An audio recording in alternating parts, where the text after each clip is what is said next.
All right. Been meaning to do this video for a while now. Look, I do these videos. I don't get that many views, but I do them just to put the information out there.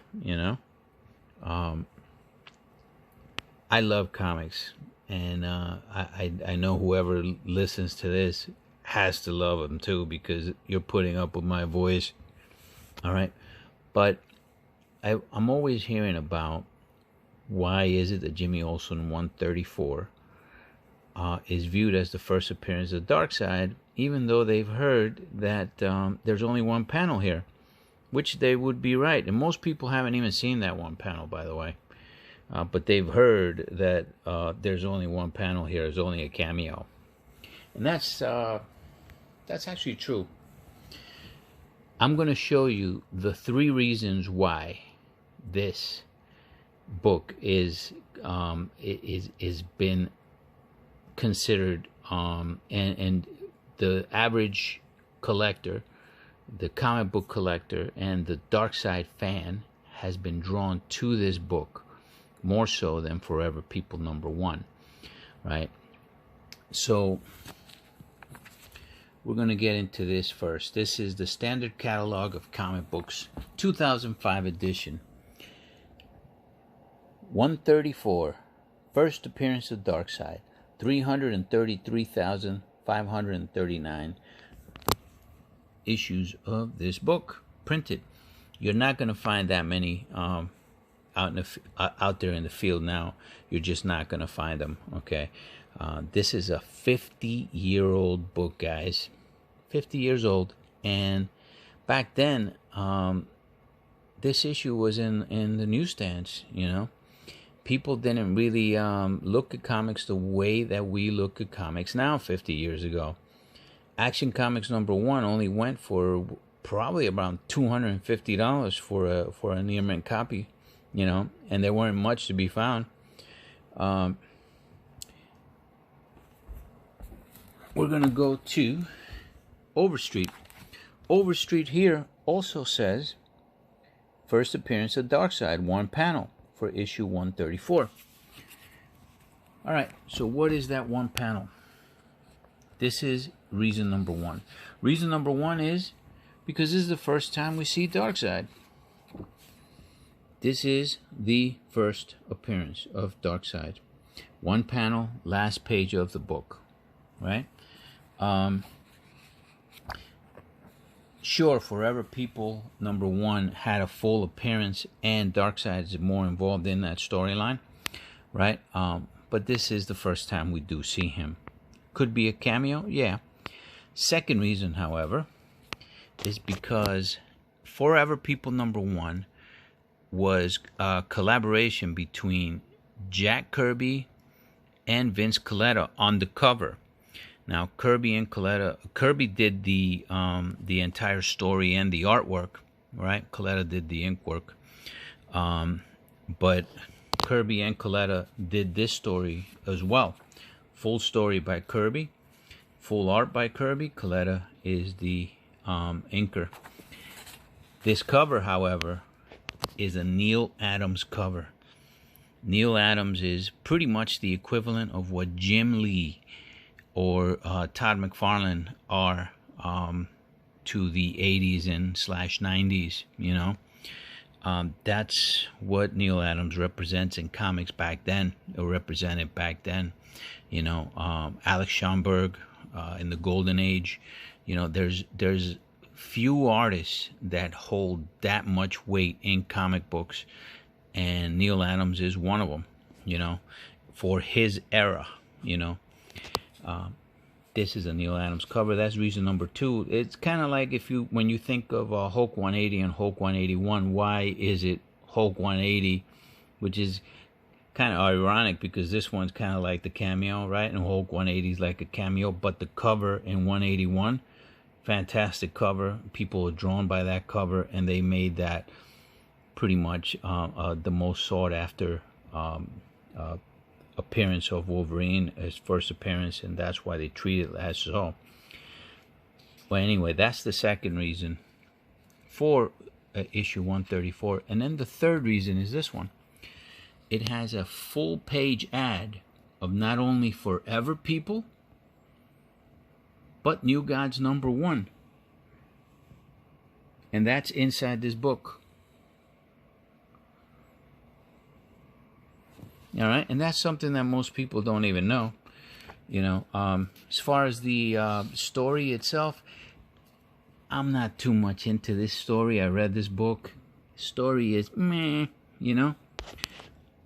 But look at Jack Kirby's artwork, man. This is still, and this is towards the end of his career, really, and he's still so good, man. He's so good. Jack Kirby, and he does things in this book that he used to do for Marvel. If you pick up, look at this. This is actually cool. This is Kirby right here, right? This is Kirby's version, and this is Neal Adams' version, right? Isn't that great? Is that great or what? All right. But I remember back in Thor, right, and in some other books that Kirby used to do, he used to take pictures. He used to use real pictures, and then he would have artwork around those pictures, and kind of create almost like a 3D like a feel, like this. So he'd take a picture, say a toy, and then he'd do artwork around it, right? And then it almost makes it look like a 3D feel. And look at this. This is another thing that he's known for, is the splash page. Look at that. Look at how fantastic that is. That's still Kirby. So Kirby.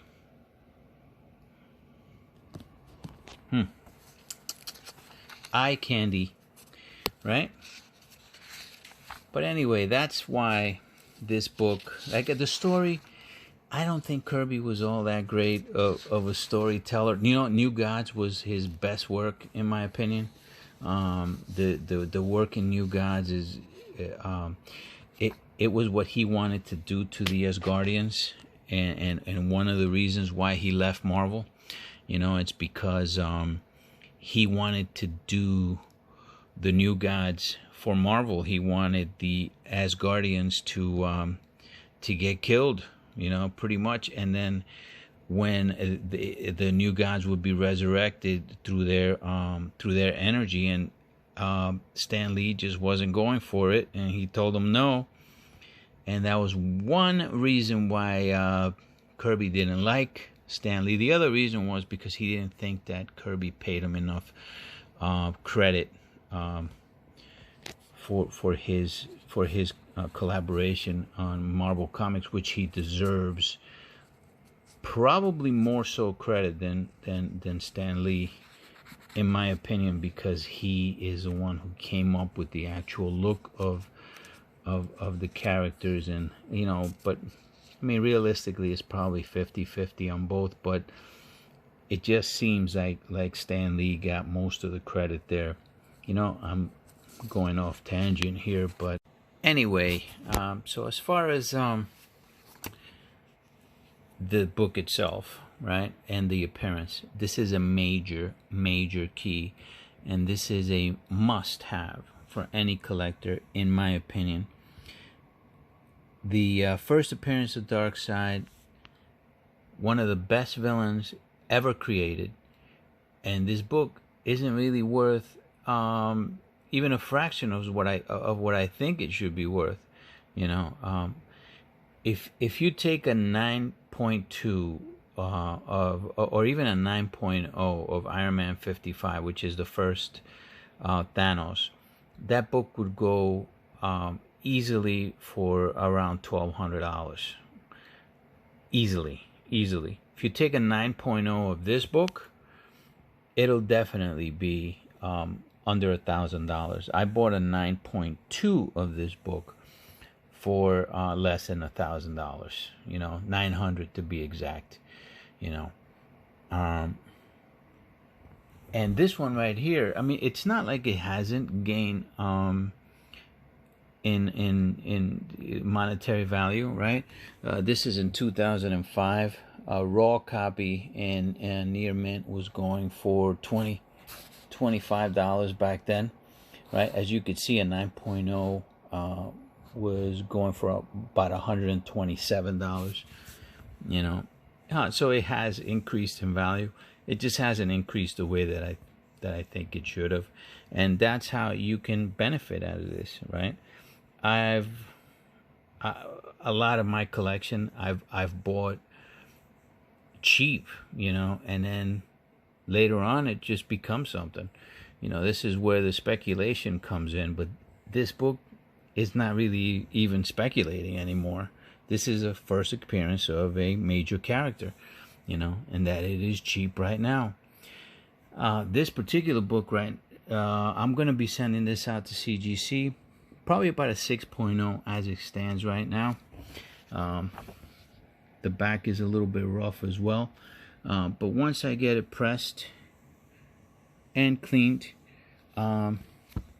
this might go up to a, I mean, the spine has somewhere, but it might go up to a 7.5 possibly, you know. Might even be, I'm kind of stretching it on an 8 right there, but who knows. I'm definitely going to try to send it in. As you saw, the pages are crisp and the staples are attached, and that's what you want, you know. I've been actually hoarding this book. This is now my 5th copy of this book, and all of them I've gotten them cheap, and I think I might just keep buying them, because eventually the goal is to have some in my collection, but also to sell some of them, you know. Anyway, guys, hope you like this video. Take care.